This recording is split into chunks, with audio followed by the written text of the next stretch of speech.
La communauté internationale doit donc être au rendez-vous.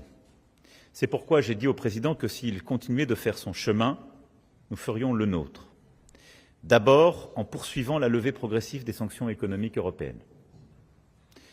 Ensuite en conduisant un travail de conviction auprès de nos partenaires américains afin qu'ils s'engagent dans cette voie. Enfin en travaillant avec le HCR et nos partenaires à un cadre régional permettant à la Syrie de voir ses talents et ses forces vives lui revenir.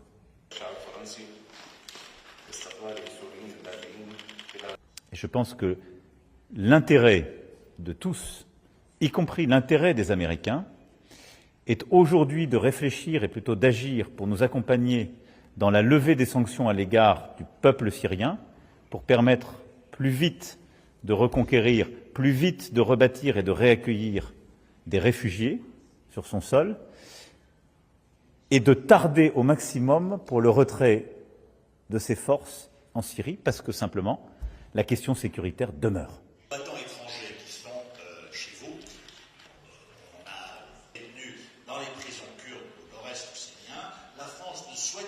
Si nous avons appris une chose des années traversées, c'est que Damas est à nos portes et que l'on peut venir à Paris à pied. C'est aussi que la Syrie est liée à notre sécurité et qu'on peut fomenter des attentats à Raqqa. C'est pourquoi Daesh reste encore aujourd'hui la menace terroriste la plus sérieuse qui pèse sur le pays, sur ses voisins, ainsi que sur la paix et la sécurité internationale. La France et les Français l'ont vécu dans leur chair. J'ai redit au président qu'en la matière, très clairement, une coopération s'imposait. La France est mobilisée, continuera de l'être. Notre souhait est que les États-Unis d'Amérique et tous nos partenaires dans le cadre de l'opération Inherent Resolve continuent d'être actifs et engagés sur ce sujet.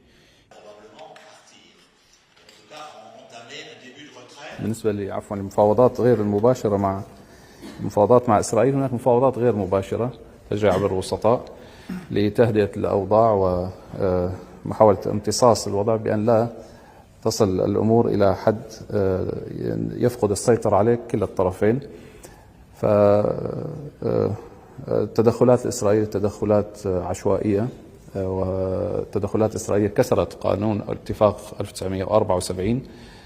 ونحن منذ وصولنا إلى دمشق صرحنا لكل الجهات المعنية بأن سوريا ملتزمة باتفاق 1974 لرفع العقوبات بشكل كامل وليس جزئي وشرحنا كل تداعيات استمرار العقوبات على سوريا، وأن هذه العقوبات وضعت على النظام السابق بسبب الجرائم التي ارتكبها النظام، وقد زال هذا النظام، وزوال النظام يجب أن تزول معه هذه العقوبات، وليس هناك أي مبرر لبقاء العقوبات لأنها ستكون عقوبات على الشعب وليست على النظام الذي قام بالمجازر على هذا الشعب.